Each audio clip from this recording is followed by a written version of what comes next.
Ya, kita mulai saja. Bismillahirrahmanirrahim. Ini untuk sesi praktikum asumsi klasik. Ya, sedikit mereview asumsi klasik ini adalah beberapa persyaratan atau beberapa asumsi yang memang harus dipenuhi agar sebuah persamaan regresi dikatakan baik. Ya, kalau sebelumnya kita sudah pernah membahas bagaimana kita membuat pemodelan persamaan regresi, kemudian persamaan regresi yang baik itu adalah yang bisa fitting atau yang lolos tes good of fit. Nah, sekarang ternyata masih ada juga beberapa persyaratan agar persamaan regresi dikatakan cukup baik. Nah, ini persyaratan-persyaratan ini didasarkan kepada asumsi-asumsi klasik yang meliputi normalitas, kemudian linearitas, homogenitas variansi atau heteroskedastisitas, kemudian autokorelasi dan juga multikolinearitas. Nah, untuk hari ini di raw data ini sudah ada persamaan regresi yang sudah diolah ya. Jadi saya tidak akan membahas kembali bagaimana mendapatkan persamaan regresi karena sudah dibahas pada saat pertemuan ke-10 dan 11. Ya, untuk saat ini kita sudah mendapatkan persamaan regresi dari data yang berada pada tabel yang sudah saya share ini. Ya, di sini tabel mengenai pengaruh dari variabel-variabel bebas X1, X2, X3 terhadap Y. Ya. Ini saya langsung saja ke contohnya X dan Y. Ya, nanti kalau misalnya di soal, teman-teman harus sudah bisa menentukan yang mana variabel yang mempengaruhi dan mana variabel yang dipengaruhi. Ya, jadi variabel yang dipengaruhi berarti itulah variabel yang terikatnya, dan variabel yang mempengaruhi adalah variabel bebasnya. Baik, dari data ini ya, dari data yang ada di tabel ini, ya, didapatkan persamaan regresi dengan koefisien 8,399 dan seterusnya, sehingga persamaan regresinya ini ya, Y sama dengan 8,399 ditambah 3,518 X1 ditambah 3,506 dikali X2 ditambah 1,904 dikali X3. Ya, saya harapkan teman-teman di sini sudah bisa menentukan persamaan regresi, entah berapapun angka di belakang komanya. Ya, kurang lebih seperti ini. Jadi kita akan menggunakan persamaan ini dan akan kita tes bagaimana apakah model persamaan regresi yang dibuat ini cukup baik, apakah memenuhi kaidah dari asumsi klasik atau tidak. Ya. Baik, untuk yang pertama kita akan uji normalitasnya. Ya. Untuk menguji normalitas, ya pertama yang diperlukan adalah nilai Y prediksi. Ya, nilai Y prediksi ini didapatkan dari rumus yang didapatkan sebelumnya ya dalam persamaan regresi, yaitu sama dengan 8,399, kita langsung tuliskan saja, plus 3,518 dikali X1. Nah, X1 di baris yang pertama ini adalah 3,7. Kemudian ditambah 3,506 dikali X2. Ya, X2-nya di sini 1,5. Kemudian ditambah 1,904 dikali X3. X3-nya di sini adalah 4,5. Enter. Didapatkan Y prediksinya untuk baris pertama adalah 35,2426. Nah, kemudian untuk EI-nya, untuk EI inilah nilai residual atau nilai selisih dari Y aktual dengan Y prediksi.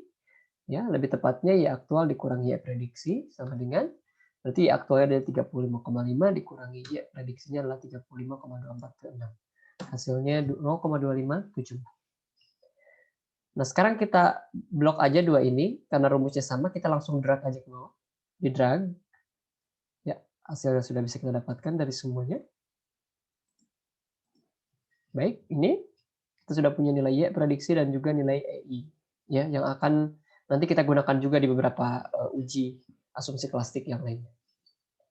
Nah, sudah dapat, ya kita sudah punya nilai residual atau nilai EI. Nilai error sering disebut juga.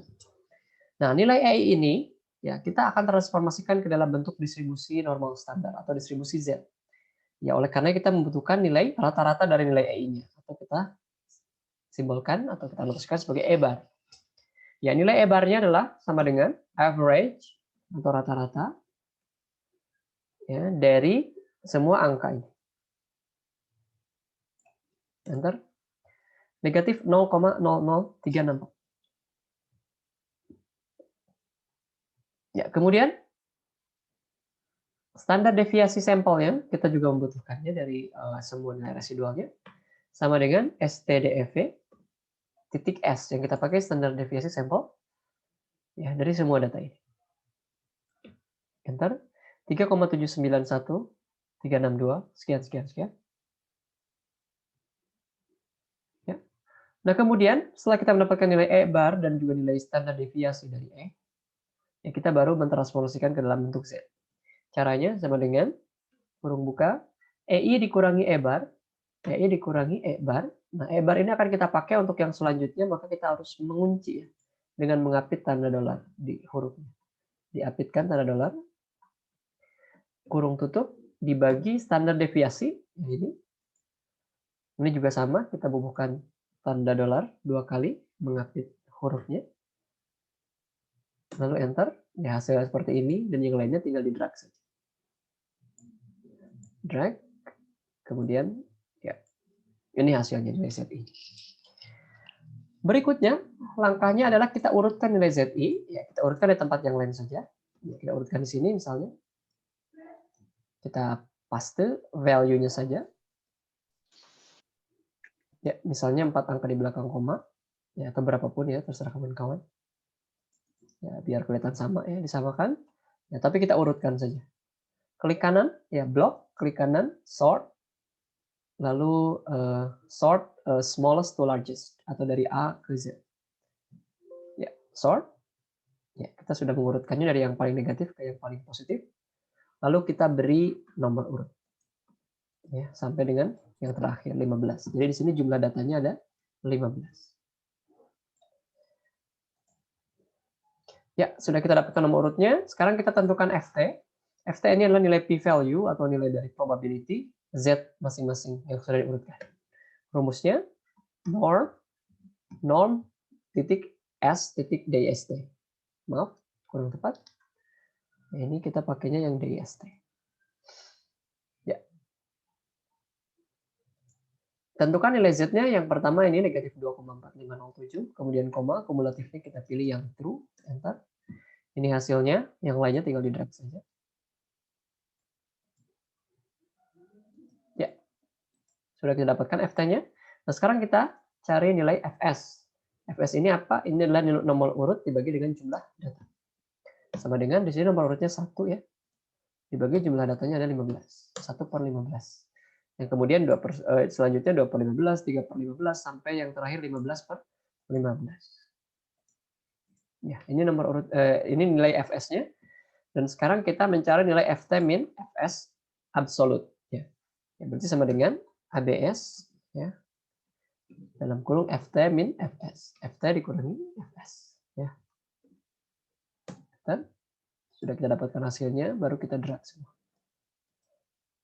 Oke, kalau sudah dapatkan nilainya, sekarang yang kita butuhkan adalah most extreme difference, ya, atau FT min FS maksimum.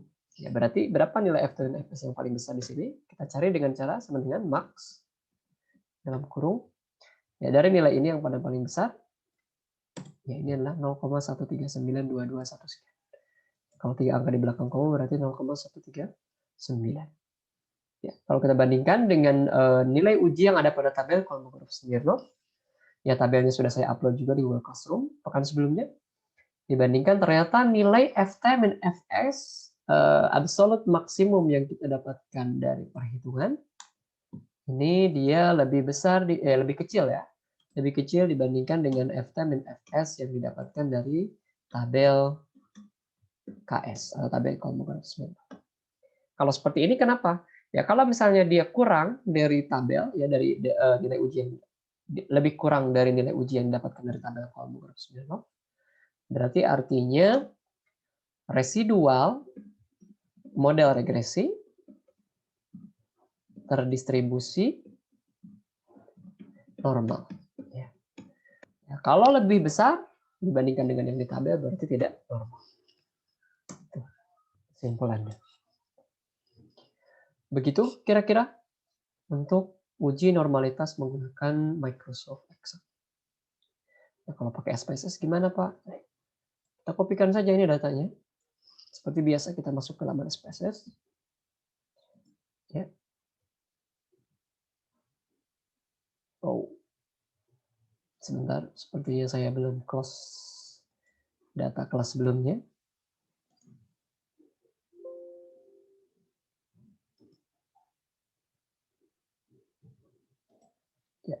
Sebentar, saya coba.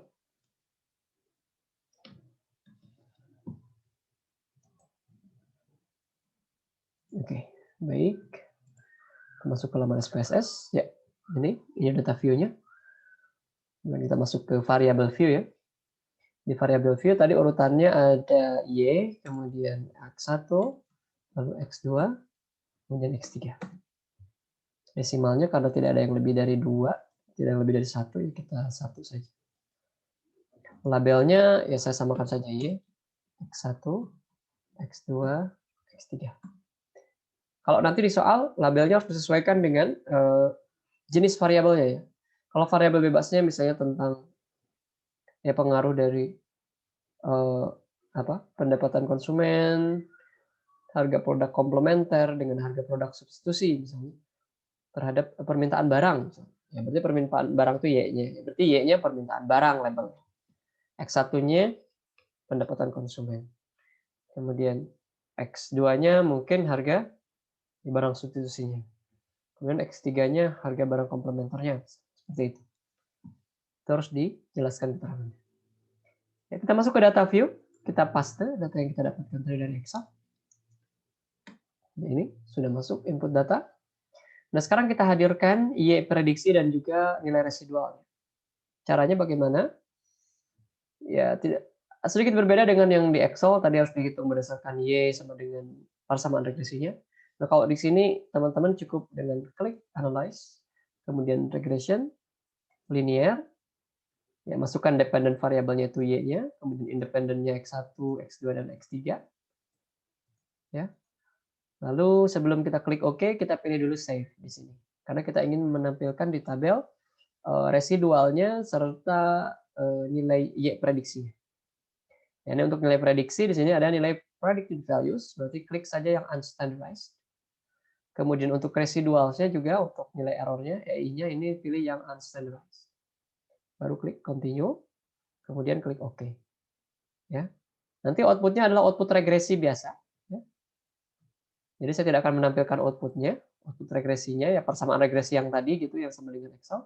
Nah, tapi yang paling penting di sini adalah munculnya di sini ada pre_1 dan res_1. Ini adalah nilai predicted value atau Y prediksinya dengan nilai residualnya atau nilai errornya. Ya. Kalau ingin sama ininya kita ganti saja di sini. Berarti pre_1 ini adalah Y prediksi misalnya. Kita simbolkan Y pre. Kemudian residualnya ya kita simbolkan EI tadi, sama seperti yang di Excel. Kemudian desimalnya kita buat 3 saja, supaya tidak terlalu panjang. Kita kasih nama ini Y prediksi. Dan yang ini kita kasih nama residual. Ya. Ini kita sudah punya Y pred dan juga EI. Nah, tadi kita sudah save dan kita sudah checklist unstandardized predicted value dan juga unstandardized residual ya. Nah, sekarang kita kembali lagi ke analisis regresi ya, supaya yang tadi itu tidak ikut lagi, tidak ke save lagi, berarti kita kembali ke menu save, lalu kita hilangkan checklistnya. Klik continue, klik OK, ya outputnya biarkan saja. Tidak akan kita gunakan, boleh di close. Yang penting ininya sudah muncul seperti ini. Nah, sekarang kita baru melakukan yang namanya analisis atau uji normalitas. Ya, klik analyze. Nah, sekarang yang kita gunakan adalah non-parametric test. Ya, di non-parametric test ini kita pilih legacy dialogs. Kemudian kita pilih yang nomor 4, one sample KS. Satu sampel Kolmogorov-Smirnov test. Klik. Ya, kemudian yang mana yang mau ditesnya ini, yang mau ditesnya adalah residualnya. Berarti kita klik residualnya, lalu kita pindahkan ke sebelah kanan. Setelah itu, test distribution-nya, kita cek apakah dia normal atau tidak. Ya, klik checklist di sini normalnya, baru klik OK. Ya, nanti teman-teman akan mendapatkan output SPSS seperti ini. Ya, ini apa saja yang ada di output ini? Yang pertama adalah N. Ini N adalah jumlah data. Kemudian ini ada normal parameters, ya biasa ada rata-rata, kemudian ada standar deviasi sampel, sama seperti tadi. Kemudian, nah di sini baru most extreme differences, ya. Ini adalah untuk harga absolutnya, berarti ini nilai maksimum dari Ft min Fs, ya, 0,139, sama seperti tadi yang di Excel. Ya, kemudian teman-teman bisa membandingkan dengan harga uji dari tabel Kolmogorov Smirnov, atau kalau memang tidak ada tabelnya, ya tidak mau melihat tabel, misalnya malas ya, teman-teman bisa juga melihat dari nilai asymptomatic significance two-tailed-nya ini. Jika nilainya lebih dari 0,05, maka distribusi dari residualnya normal. Tapi kalau kurang dari 0,05 berarti terdapat perbedaan yang signifikan ya dari distribusi yang ada pada residualnya, artinya tidak normal. Ya, jadi yang diharapkan kalau sekarang lebih dari 0,05. Seperti itu. Nah, kemudian kalau teman-teman menggunakan SPSS versi yang lebih lama dari ini, dari yang punya saya versi berapa saya lupa. 20-an lah, 23 kalau salah. 24 atau 23 gitu. Nah, kalau teman-teman menggunakan versi yang lebih lama, ya bisa jadi nilai asymptomatic significance-nya sedikit berbeda ya. Kemarin ada yang 0,9, ada yang 0,7 gitu. Ternyata seri SPSS-nya beda. Dan memang semakin ke sini, semakin mutakhir SPSS ini, semakin ada faktor koreksi yang dipakai. Seperti di sini misalnya, di sini kenapa dia 0,2? Karena dia adalah lower bound atau paling kecil untuk true significance. Jadi dia lebih untuk lebih teliti lagi, dan dia pakai faktor koreksinya Lillie force. Nah, perlu diketahui Lillie force ini salah satu metode juga untuk menentukan normalitas dari persamaan regresi, tapi saya tidak bahas ya. Jadi saya kira sama saja ya. Yang penting teman-teman melihat nilai asymptomatic significance-nya, kalau dia lebih dari 0,05 berarti normal distribusi residualnya. Tapi kalau kurang dari 0,05 berarti tidak normal. Seperti itu. Ya, itu uji normalitas menggunakan SPSS. Dan tadi menggunakan Excel. Silahkan ada yang ditanyakan? Sebelum saya beranjak ke uji yang lain.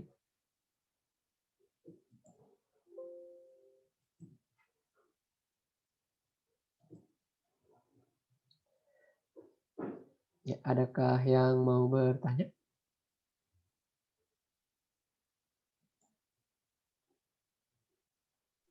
Saya, Pak. Dengan Mbak siapa?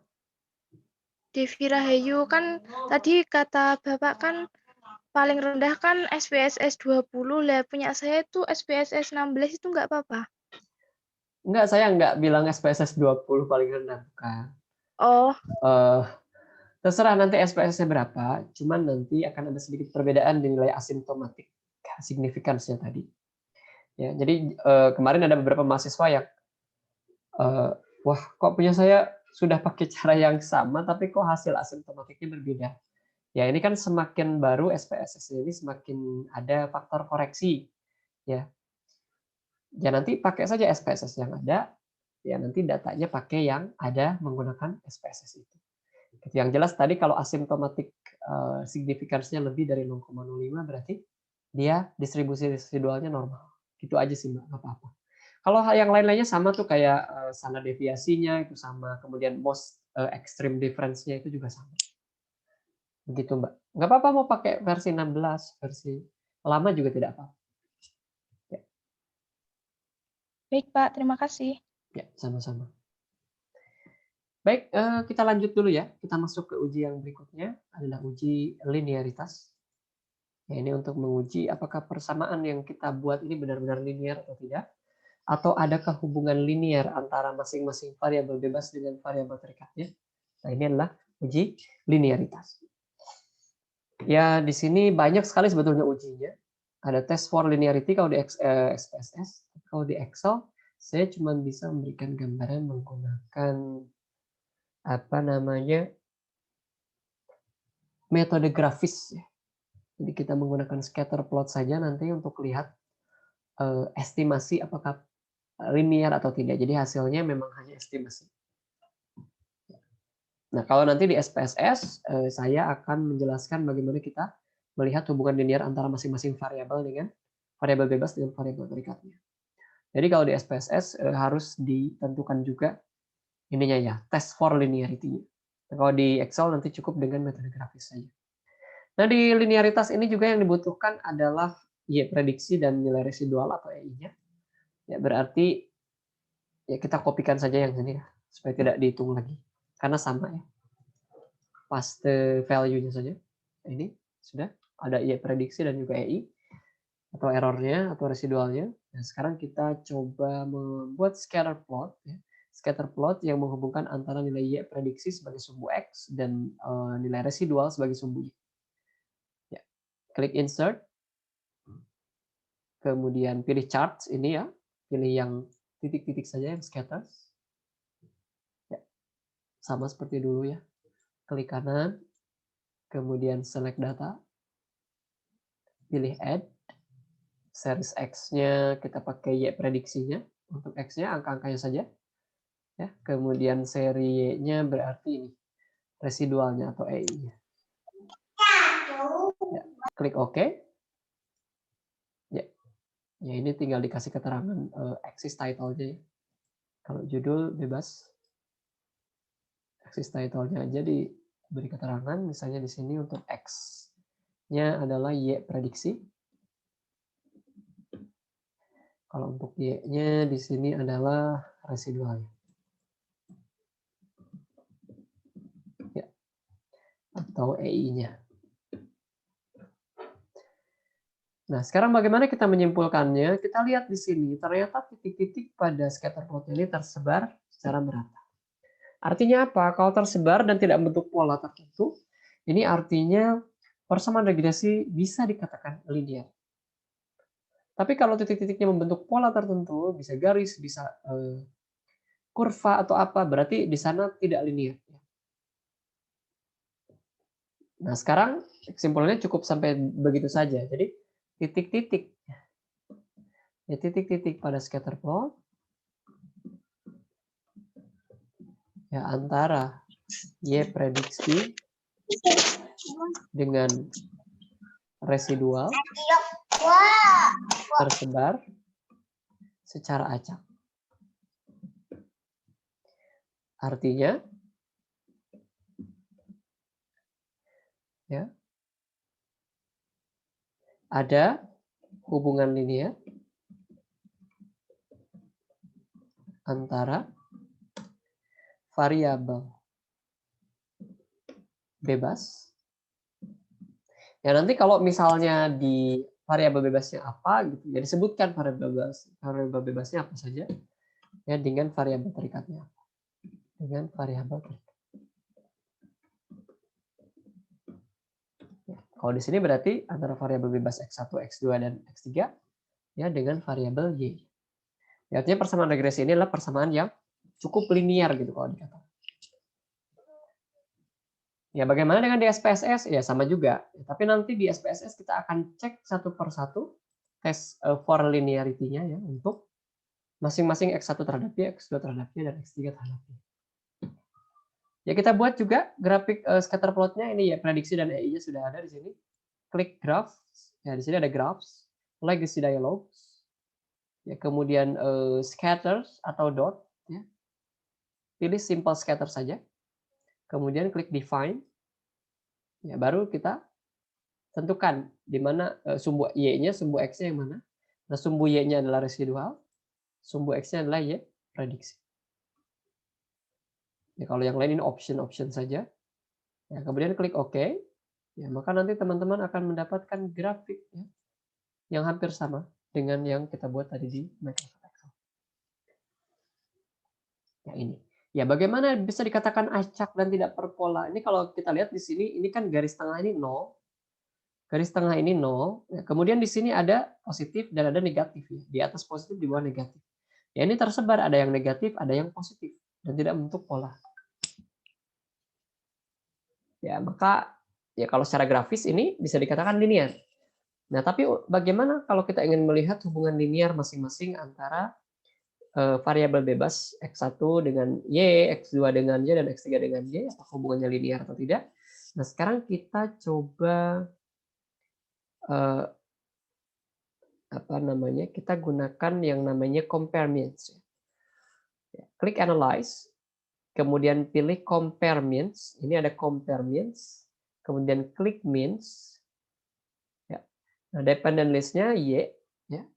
Kemudian untuk independent list-nya ada X1, X2, dan X3. Ya. Kemudian klik OK.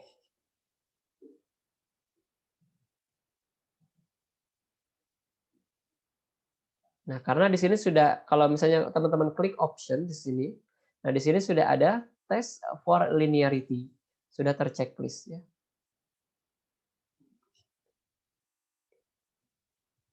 Begitu. Jadi kalau sudah, ya sekarang kita klik continue saja.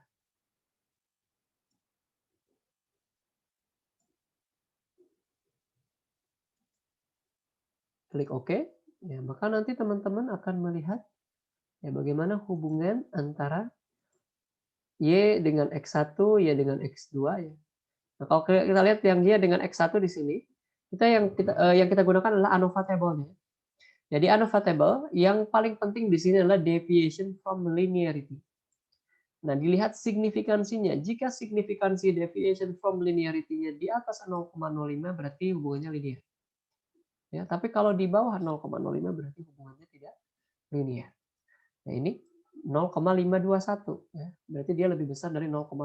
Lebih besar dari nilai alfanya berarti hubungannya linear. Nah, yang berikutnya Y dengan X2. Yang terjadi di sini ANOVA table-nya tidak muncul. Apa yang terjadi? Ya, di sini ada penjelasannya. Too few cases ya. Jadi untuk kasus di X2 ini kurang banyak katanya. Jadi butuh sampel yang lain. Ya sudah, boleh buat ya. Kemudian untuk Y dengan X3 ya di sini juga muncul ya bagaimana signifikansi dari deviation from linearity-nya 0,787. Ya 0,787 ini lebih besar dari 0,05. Berarti dia linear hubungannya karena lebih dari 0,05. Seperti itu. Ya. Itu linearity atau test for linearity. Baik. Itu tes untuk uji linearitas.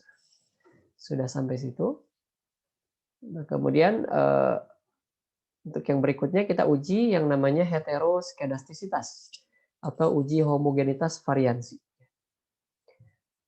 Nah, jadi persamaan regresi yang baik itu variansi dari residualnya homogen atau variansi dari residualnya dikatakan homoskedastis istilahnya. Jadi persamaan regresi yang baik adalah persamaan regresi yang homoskedastis. Artinya residualnya variansinya seragam. Nah, kalau tidak seragam berarti dia ada peristiwa yang disebut dengan peristiwa heteroskedastisitas. Sekarang kita cari Y prediksi dan EI ya. Tadi sudah ada ya, kita kopikan saja. Y prediksi dengan residual. Ini sudah kita paste di sini. Nah, sekarang kita absolutkan nilai residualnya atau EI-nya. Rumusnya ABS dalam kurung EI ya, EI-nya ini. Enter saja. Langsung kemudian di drag semuanya. Ya, ini nilai dari absolut residualnya ya. Ya, jadi sudah positif semua. Ya, kalau sudah, nah sekarang kita regresikan absolut residual ini dengan variabel bebas X1, X2, dan X3. Nah, kalau biasanya kita meregresikan Y dengan X1, X2, dan X3, nah kalau sekarang kita regresikan harga mutlak dari EI ini, dari nilai residual ini dengan X1, X2, dan X3. Klik data, kemudian data analysis, ya, sampai muncul analysis tools-nya, nanti kita pilih regression. Ya, regression. Oke. Nah, sekarang input Y-nya, nah Y-nya bukan Y yang ini, tapi sekarang yang diinput adalah nilai residualnya ini dengan labelnya. Dengan mutlak ya harga mutlak residual. Untuk X-nya ini X1, X2, X3 semuanya. Labelsnya di checklist. Confidence levelnya kita pakai 95%. Ya, output range-nya ya di mana ya, di sinilah. Kita klik sini. Klik OK, ya, maka kita akan mendapatkan nilai ini ya, summary output dari analisis regresi. Ya, kita tidak butuh persamaan regresi yang ini. Yang kita butuhkan hanya nilai signifikansi dari X1, X2, dan X3. Ya. Ya, melalui proses uji heteroskedastisitas ini, yang dilihat adalah signifikansi atau p-value-nya. Ya. Jika p-value-nya lebih besar dari 0,05, ya berarti tidak terjadi gejala heteroskedastisitas atau variansi dari variansi dari residualnya itu homogen. Tapi kalau kurang dari 0,05 berarti terjadi gejala heteroskedastisitas. Ya, kalau kita lihat di sini, ternyata nilai p-value atau signifikansi dari X1, X2, dan X3-nya 0,294, 0,646, dan 0,290. Berarti dia lebih dari 0,05. Berarti tidak ada gejala heteroskedastisitas. Ya, kesimpulannya begini. Ya, teman-teman bisa menggunakan redaksi signifikansi dari X1, X2, dan X3 lebih besar dari 0,05 atau lebih besar dari nilai taraf signifikansinya. Artinya tidak ada gejala heteroskedastisitas. Ya, atau bisa juga teman-teman mengungkapkannya dengan variansi residual homogen. Ya, seperti itu. Jadi boleh yang manapun ininya redaksinya. Monggo. Bebas. Ya, jadi sekali lagi terangannya apa? Simpulannya signifikansi dari X1, X2, dan X3 ini lebih dari 0,5 artinya tidak ada gejala heteroskedastisitas. Nah, kalau misalnya nanti salah satunya ada yang kurang dari 0,5 berarti ada gejala heteroskedastisitas. Ya. Jadi variansi residualnya tidak homogen. Kalau ada yang kurang dari 0,5. Di SPSS kurang lebih caranya sama ya. Kurang lebih caranya sama, tinggal diabsolutkan dulu nilai residualnya. Caranya tinggal masuk ke transform, compute variable. Ya. Tadinya di sini tidak ada isinya ya. Kosong, ini karena bekas yang tadi jadi sudah tertulis. Misal mau dikasih nama apa di tabelnya? Absolute ya, EI misalnya. Atau nilai absolut dari residual. Ya, kemudian cari function groupnya, pilih all, lalu pilih ABS di sini. Ya, klik tanda panah ke atas ini. Nah, kemudian yang mana yang mau diabsolutkan? Ya, tadi residual yang mau diabsolutkan. Klik residualnya, pindahkan ke kanan dengan tanda panah ini. Ya, ini rumusnya ABSEI. Klik OK. Ya, ya kita tidak butuh outputnya ya. Yang kita butuh hanya ya di tabel ini tersave ABSEI yang tadi. Mau disamakan boleh, desimalnya mungkin jadi 3, kemudian dikasih labelnya residual absolut misalnya.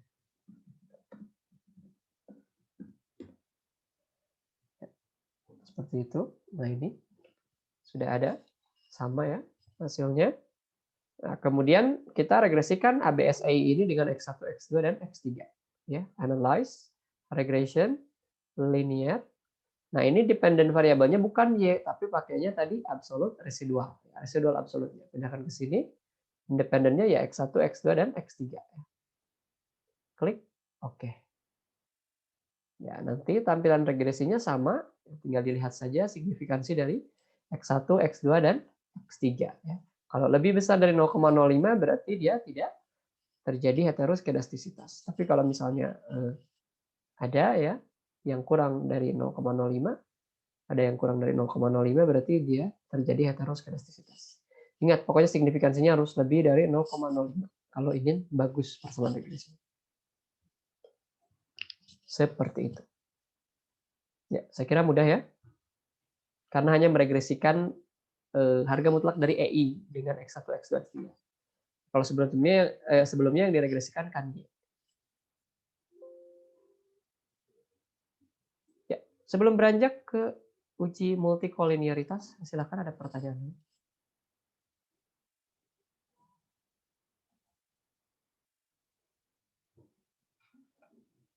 Monggo.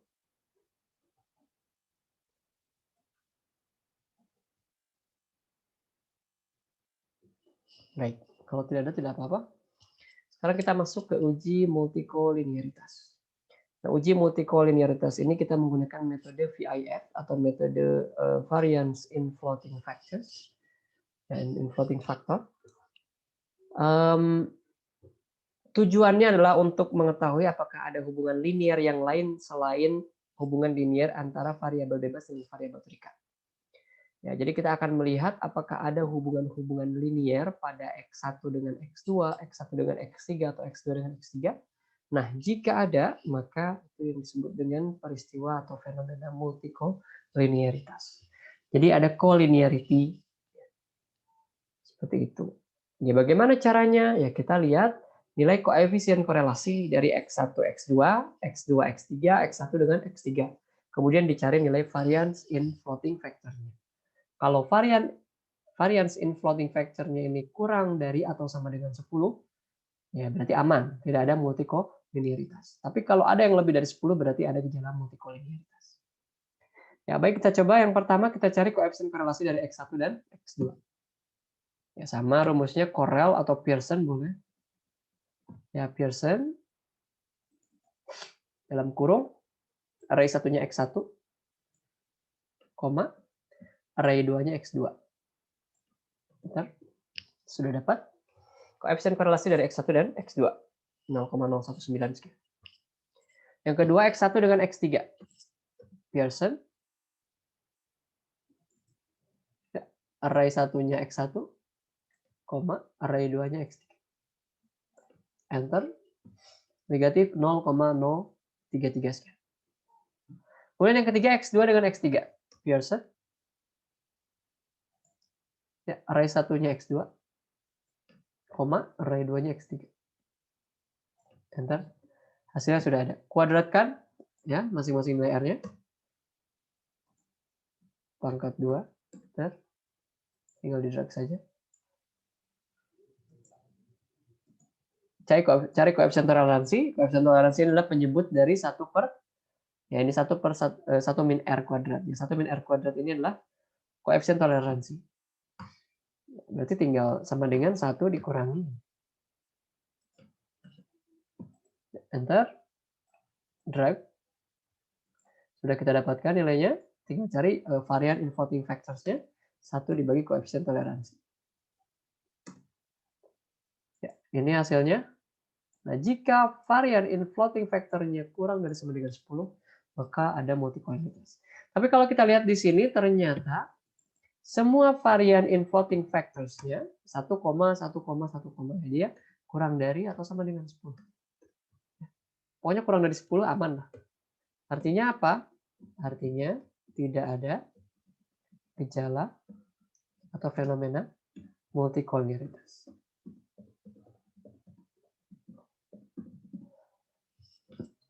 Atau persamaan regresinya tidak multikolinear. Itu boleh. Persamaan regresi tidak multikolinear.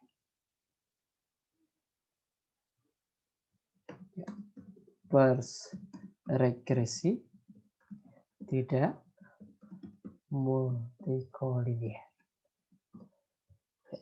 Seperti itu. Kesimpulannya. Nah, untuk di SPSS sama, kita juga menggunakan metode yang sama, VIF, ya, varian in floating factors-nya.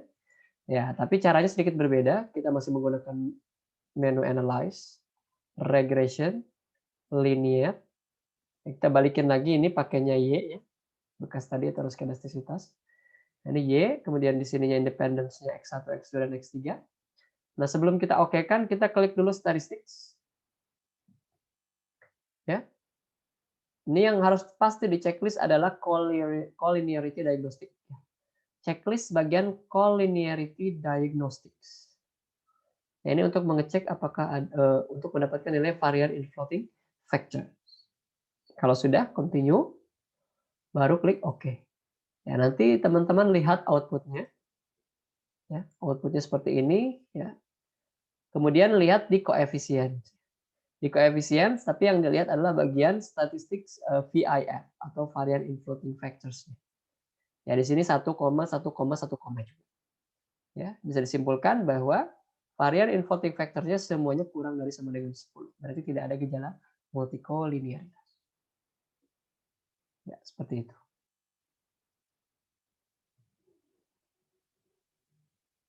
Oke, saya kira cukup untuk multikolinearitas. Silakan ada pertanyaan dulu.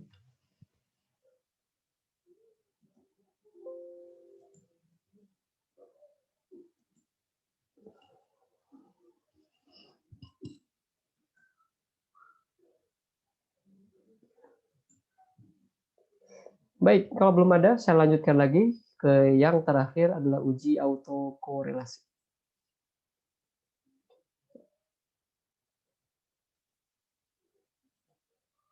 Nah, di uji autokorelasi ini adalah uji untuk melihat apakah ada korelasi antara nilai residual itu sendiri pada periode yang berbeda. Ya, jadi ada istilah EI pada waktu T dan EI pada waktu T-1. Jadi kita melakukan satu fase, kita akan menggunakan metode Darwin-Watson dan juga Ran's test. Ya, untuk Darwin-Watson bisa dilakukan di Microsoft Excel juga ataupun nanti di SPSS. Tapi untuk Ran's test hanya bisa di SPSS. Jadi nanti kalau ujian ataupun mengerjakan soal, kalau yang menggunakan Excel saja, ya teman-teman hanya cukup sampai kesimpulan yang ada pada Excel. Jadi walaupun nanti tidak bisa ditarik kesimpulan, tinggal dituliskan saja tidak ada penarikan kesimpulan. Tidak bisa disimpulkan. Tapi kalau yang pakai SPSS, teman-teman harus melakukan Ran's test. Oke, kita lanjutkan. Ya, seperti biasa kita butuh data Y prediksi dan juga nilai residualnya. Kita kopikan saja dari sini. Oke. Nah, kita kuadratkan nilai residual, lalu dijumlahkan semuanya. Nilai E ini dikuadratkan masing-masing. Pangkat 2 ya, sama dengan ini pangkat 2, kemudian dijumlahkan. Ya, hasilnya di sini 201,2422. Ya, kemudian sekarang kita lakukan satu fase. Ya, artinya di sini satu kolom, satu sel yang atas ini dikosongkan. Kita masuk ke sel yang kedua, ke nomor 2 ini. Nah, sekarang kita kopikan data yang ada pada EI ini, pada residual ini, dari nomor 1 sampai dengan sebelum yang terakhir, nomor 14. Jadi kita kopikan, kemudian kita paste di sini. Nah, begitu caranya. Ya, kopikan dari nomor 1 sampai 14, karena jumlah datanya 15, pokoknya sampai 1 sebelum yang terakhir, lalu letakkan di nomor yang kedua, sampai ke nomor 15, di EI T-1. Kalau sudah, sekarang cari selisih EI dengan EI T-1. Jadi sama dengan EI ini ya, EI yang di baris kedua, karena baris pertama ada yang kosong, jadi kita tidak menggunakannya. EI dikurangi EI T-1. Negatif 3,4652 dikurangi 0,2574. Bentar, yang lainnya pun sama ya, tinggal di drag saja. Nah, baru setelah itu kuadratkan masing-masing nilainya dan dijumlahkan. Sama dengan negatif 3,7226 pangkat 2. Ya, sudah. Kemudian kita drag semuanya. Jumlahnya totalnya adalah 483,588. Ini rumusnya pakai sum ya. Dijumlahkan pokoknya semua. Nah, sekarang yang ingin kita lihat adalah koefisien Darwin-Watsonnya. Rumusnya adalah ini. Ya, sigma dari EI dikurangi EI T-1 kuadrat dibagi dengan sigma dari EI kuadrat. Ya, berarti kan 483,588 dibagi 201,2422. Sama dengan yang ini dibagi dengan yang ini. Hasilnya 2,403016. Atau kalau 3 angka 2,403. Nah, sekarang bagaimana mengujinya? Gunakan tabel Darwin-Watson. Ya. Ya, kita punya jumlah data 15, kemudian jumlah variabel bebasnya 3, X1, X2, dan X3. Berarti K sama dengan 3, N sama dengan 15. Cek di dalam tabel Darwin-Watson, ya, nilai ininya berapa?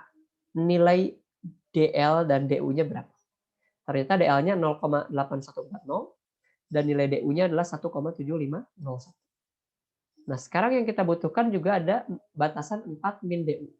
4 min DU berarti 4 dikurangi 1,7501. 2,2499. Kemudian ada juga 4 min DL. Ya, berarti 4 dikurangi 0,8140. yaitu 1,186 3,186. Nah, kalau sudah, nah sekarang kita lihat letak DW ada di mana di antara angka-angka ini.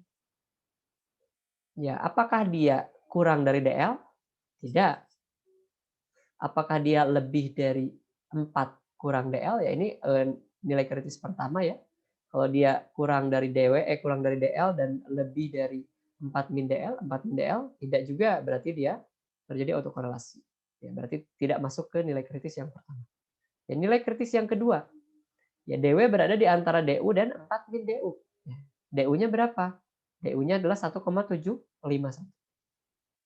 Ya, kemudian 4 min DU-nya 2,249. 2,249.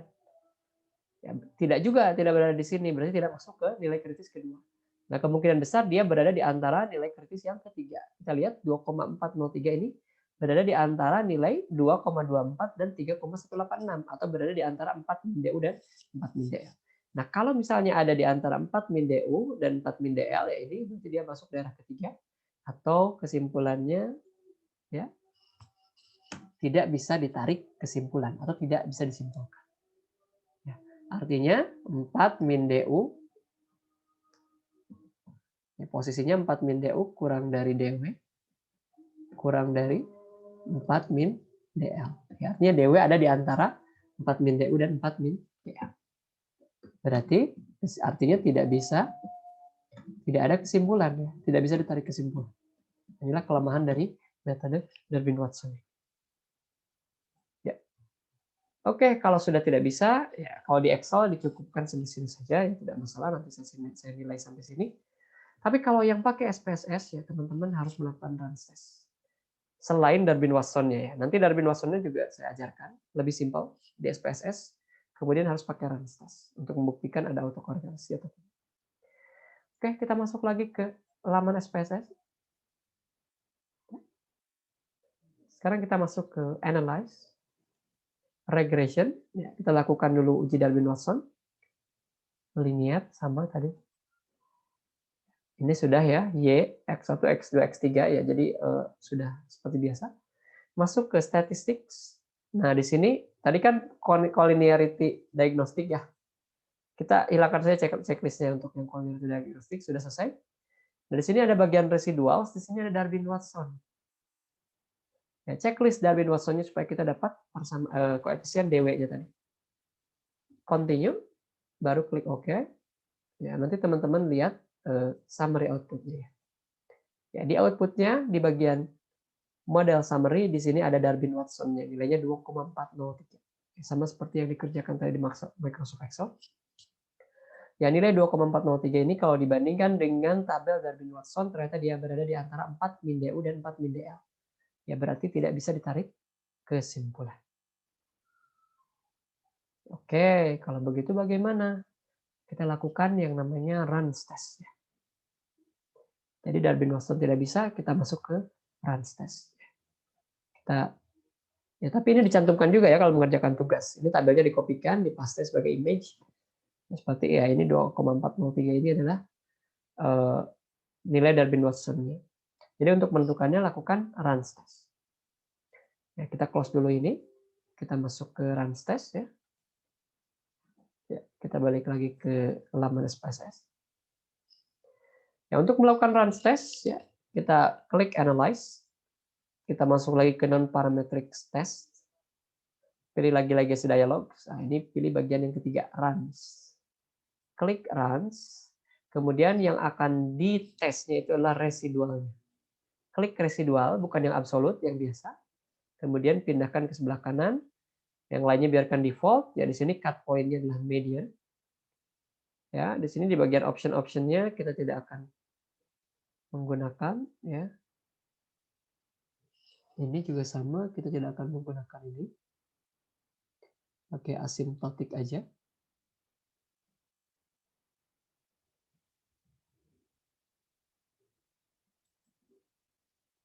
Klik OK. Ya, nanti teman-teman akan melihat tabel sederhana, tabel dari runs. Ya, teman-teman tinggal melihat saja asymptotic significance. Maaf tadi bukan asymptomatic tapi asymptotic. asymptotic significance. Dilihat saja nilai asymptotic significance totalnya, kalau dia lebih dari 0,05 berarti tidak ada gejala autokorelasi. Tapi kalau kurang dari 0,05 berarti ada autokorelasi. Seperti itu. Dan persamaan regresi yang baik tidak ada gejala autokorelasi. Jadi di sini sudah bisa disimpulkan bahwa persamaan regresi yang kita buat tadi, karena nilai asymptotic signifikansinya lebih dari 0,05 berarti tidak ada gejala autokorelasi. Seperti itu. Jadi kalau yang menggunakan SPSS, kerjakan cari Darwin-Watson-nya dan juga lakukan Rand's test. Tapi kalau yang menggunakan Excel saja, cari Darwin-Watson-nya saja. Walaupun tidak bisa disimpulkan, tidak. Karena prosesnya cukup panjang ya kalau yang menggunakan Excel. Ya, itu untuk autokorelasi. Silahkan, monggo ada pertanyaan.